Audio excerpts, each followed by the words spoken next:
Je suis Tékoubégan. Je veux partager ce matin avec vous comment j'ai accepté Jésus comme unique Sauveur et Seigneur.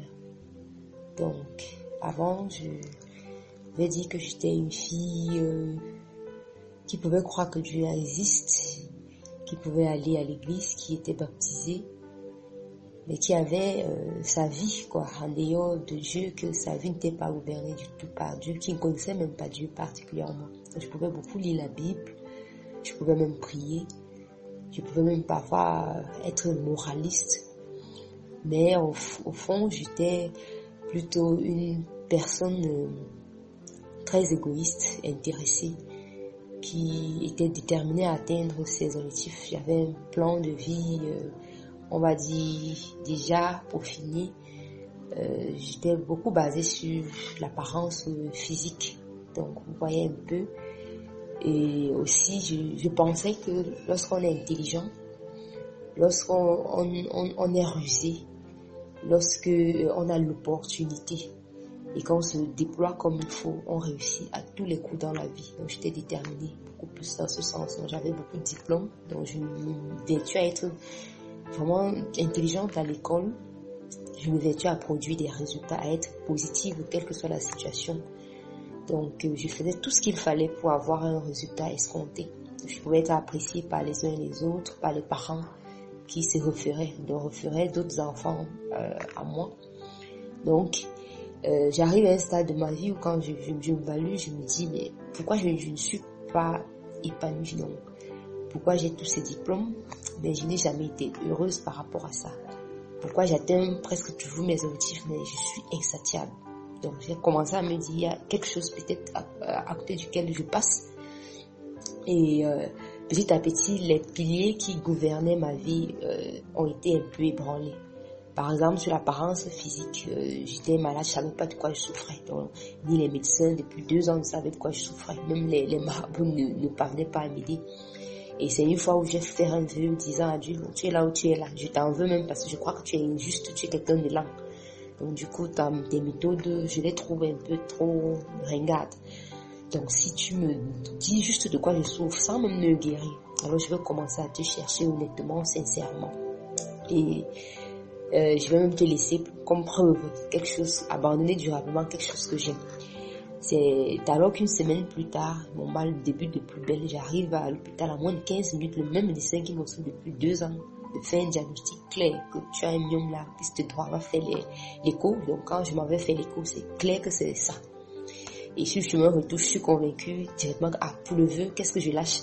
C'était clair, mon petit ami de l'époque qui était vraiment à haut potentiel, donc quelque chose que les filles pouvaient vraiment en dire quoi.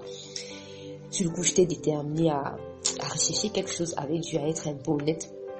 Et donc là, c'est comme ça que je délaisse durablement. Et j'étais sûre que c'est la quantité et la qualité de péché qui font de toi un chrétien ou pas. Alors, j'ai pris un jeûne de 30 jours à sec. Là, bon, quand je vais dire à sec, ça veut dire que en journée, je mangeais pas, je priais 3 fois par jour. Et j'utilisais un livre allant dans ce sens-là, qui me conduisait dans ce sens. Donc ce livre ne parlait pas de Jésus mort et ressuscité. Donc vous voyez un peu. Au bout de ces 30 jours, je pouvais confesser presque les péchés, fornication, les péchés de la famille, les alliances, tout ce qu'on connaît, la chébamolé, tout ça. Et au bout de ces 30 jours de jeûne, j'ai commencé à être stable dans ma paroisse. J'ai intégré même le groupe intercession de la paroisse. Vouloir être vraiment proche de Dieu, vraiment apprendre à prier même pour les autres, à m'intéresser un peu aux autres, à cesser d'être un peu égoïste, à commencer à faire du bien. Au bout de quelques temps, j'étais fatiguée, j'avais tout le temps peur que tel peut vraiment me faire mal, ceci. Et puis j'ai commencé à dire à moi-même, mais c'est quel genre de vie de christianisme où on a peur là? Avant, moi, je n'avais pas peur comme ça, mais c'est pas ça que je voulais, où j'étais pas jusque-là satisfaite. Alors j'ai eu la grâce que quelqu'un, une connaissance en route, m'invite pour une conférence dans un centre de formation chrétienne de la place. Donc j'y suis allée et à la fin tout ce que je voulais c'est le suivi. Je voulais vraiment connaître Dieu.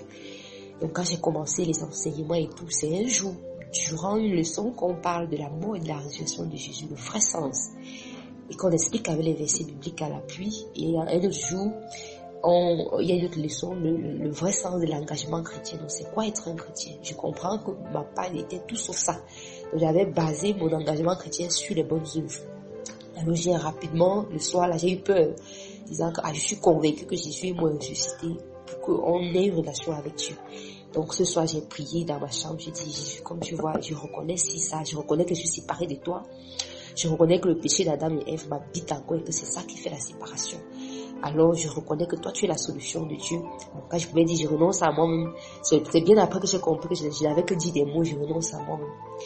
Donc, quand je prie, j'ai dit, Jésus, je t'invite dans ma vie. Après ça, je suis que là, je suis chrétienne.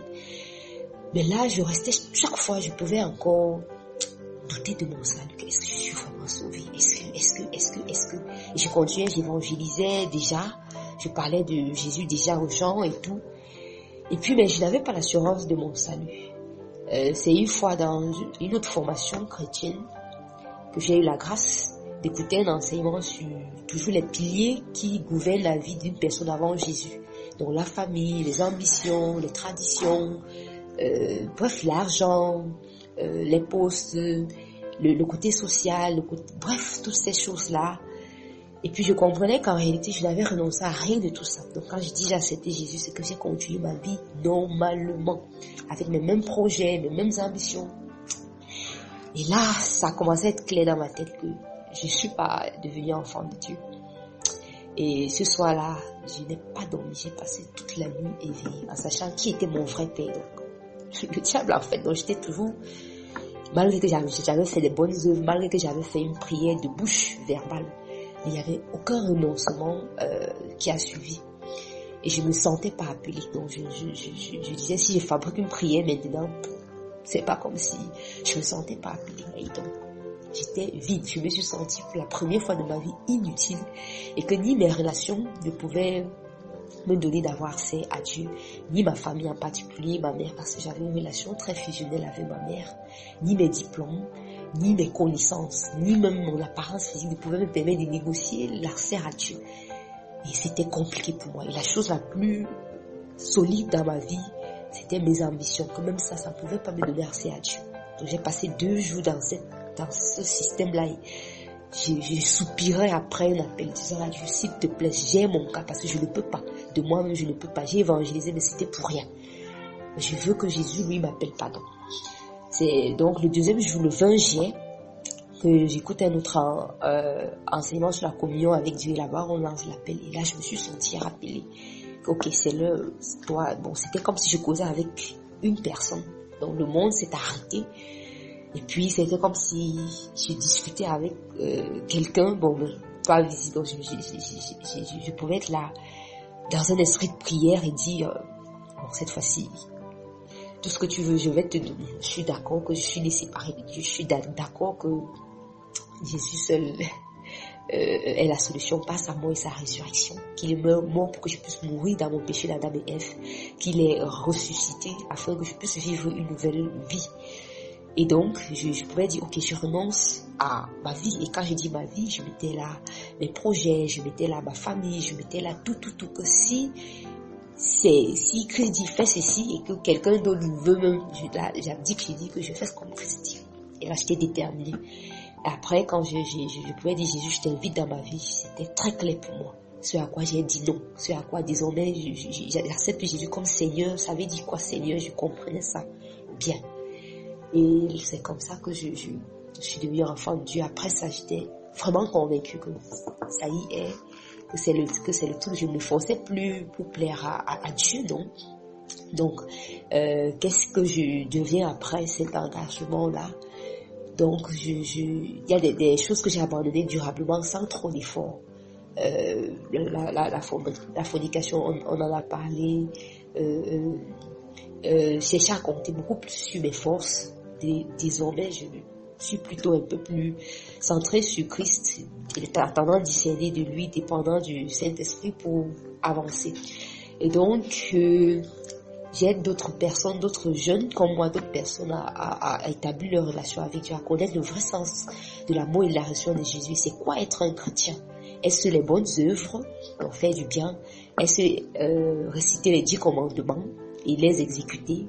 Est-ce jeûner chaque fois? Ou est-ce avoir centré sa vie sur l'amour et la résurrection de Jésus, l'avoir invité par une prière de foi et d'engagement, par une prière d'engagement et de foi. Donc, c'est ce que je fais au quotidien. Et de plus en plus, j'ai connu déjà le plan de Dieu pour ma vie, le plan spécifique. Et je suis en train de rédiger mon projet de vie en me fondant sur Dieu. Donc, il me communique que j'ai créé. Et puis, je m'y mets. Donc, j'avance peu à tâtons, ma vie est un peu plus apaisée, j'ai plus peur de mourir. Donc, si je meurs aujourd'hui, bon, j'ai gagné de toutes les manières. Donc, voilà à peu près le petit résumé de mon témoignage de conversion.